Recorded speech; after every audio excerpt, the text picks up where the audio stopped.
Bruce Campbell. The name alone carries a certain rhythm, a hint of mischief, a raised eyebrow you can almost hear. Born on June 22, 1958, in Royal Oak, Michigan, Bruce Lorne Campbell did not emerge from the usual Hollywood pipeline. He grew up in the suburbs of Detroit, far from studio lots and red carpets.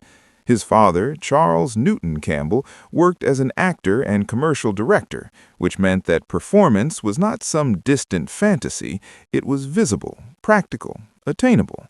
Not glamorous, not mythic, just work. His mother, Joanne Louise, managed the household, providing stability while creative ambitions quietly brewed. As a teenager, Campbell didn't wait for permission to become a filmmaker. He grabbed a Super 8 camera and started shooting short films with neighborhood friends. Among them was a young, equally ambitious collaborator named Sam Raimi. That partnership would become one of the most significant creative alliances in modern cult cinema. Their early projects were raw, energetic experiments, equal parts slapstick comedy and low-budget horror. They weren't polished, they weren't refined, but they were driven by momentum and a shared determination to make something memorable with almost nothing. That determination culminated in 1981 with The Evil Dead, directed by Raimi and starring Campbell as Ash J. Williams. The film was made on a string-shing budget, shot in grueling conditions, and powered more by commitment than resources. Campbell's performance in the first film was relatively restrained. He played Ash as a frightened young man overwhelmed by supernatural horror. There was fear in his eyes, confusion, physical exhaustion that wasn't entirely fictional. Over time, however, something shifted. With Evil Dead 2 in 1987 and later Army of Darkness in 1992, Ash evolved. He became louder, bolder, more absurd. The terrified survivor transformed into a chainsaw-handed anti-hero who delivered one-liners with exaggerated confidence. Groovy. A single word, delivered with swagger, became iconic. Campbell leaned into the physicality of the role.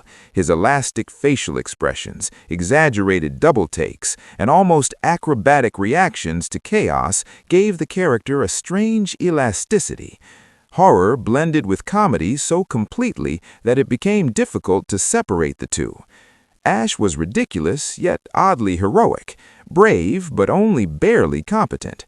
That contradiction became the character's strength. While the Evil Dead franchise cemented Campbell's place in cult cinema, mainstream superstardom never quite followed, and perhaps that is part of what makes his career so interesting. Instead of chasing leading roles in major studio blockbusters, Campbell built something else: consistency. He appeared in television series, supporting film roles, and projects that valued personality over prestige. In the 1990s, he starred in The Adventures of Briscoe County Jr., a genre-blending western filled with eccentric humor and sci-fi touches.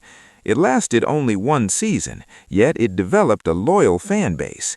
Campbell proved he could carry a show, not as a conventional dramatic lead, but as a charismatic presence who understood tone. Later came Jack of All Trades, another short-lived but spirited series. Then, in 2007, a more sustained success arrived with Burn Notice. As Sam Axe, a retired Navy SEAL with a laid-back demeanor and a fondness for colorful shirts, Campbell found a new rhythm. The character was confident but not cartoonish, funny yet grounded. The show ran for 7 seasons, introducing him to audiences who may never have seen a single frame of Evil Dead. Interestingly, Campbell's relationship with fame has always seemed self-aware. He embraces the B-movie label rather than resisting it. His memoir, If Chins Could Kill, Confessions of a B-Movie Actor, openly acknowledges the path he took, one filled with cult hits, unconventional projects, and the occasional professional gamble. The title itself is playful, referencing his famously strong jawline while poking fun at Hollywood hierarchy. He has never appeared particularly bitter about not being an A-list celebrity. Instead, he appears to understand the ecosystem of entertainment. There are blockbuster stars, there are character actors, and then there are figures like Campbell, recognizable, respected, woven into the fabric of genre culture. His collaborations with Sam Raimi continued in subtle ways. Fans delighted in spotting Campbell's cameo appearances in Raimi's Spider-Man trilogy during the 2000s. In each film, he played a different small role: a wrestling announcer, an usher, a maitre d'. These appearances felt like inside jokes shared between filmmaker and audience, a nod to longtime supporters who knew his history.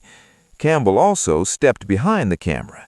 He directed films such as Man with a Screaming Brain and the self-referential comedy My Name is Bruce, in which he portrayed an exaggerated version of himself, mistakenly believed to be a real monster-fighting hero.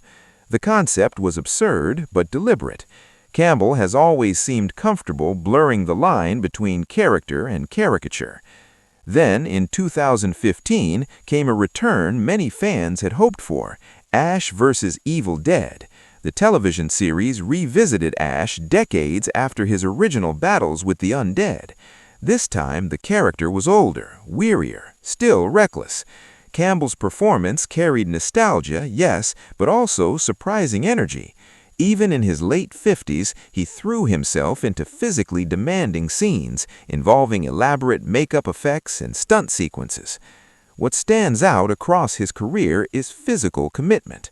Campbell does not perform passively. His acting relies on movement, sharp turns, exaggerated gestures, precise timing.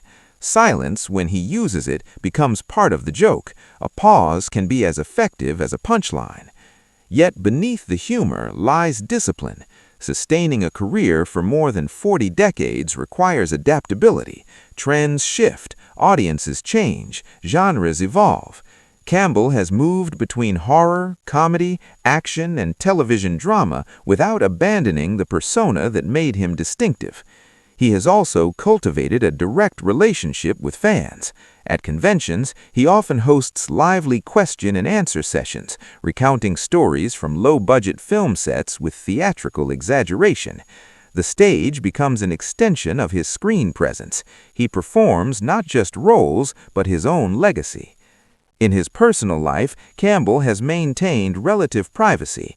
He married costume designer Ida Garian in 1991. Together, they have built a life largely outside the glare of tabloid culture. He spends part of his time in Oregon, away from the constant hum of Los Angeles. So where does Bruce Campbell fit into American entertainment history? Perhaps somewhere between cult legend and working actor, between parody and sincerity. He may not have dominated the global box office, but he has left a durable imprint on genre filmmaking. The image of Ash with a chainsaw for a hand remains instantly recognizable to horror fans worldwide. There is something quietly admirable about that trajectory. No dramatic rise and fall, no spectacular reinvention. Instead, a steady, self-aware navigation of an industry that can be unforgiving. Bruce Campbell built a career not on spectacle alone, but on personality, on timing, on a willingness to laugh at himself before anyone else could. And sometimes that is more than enough.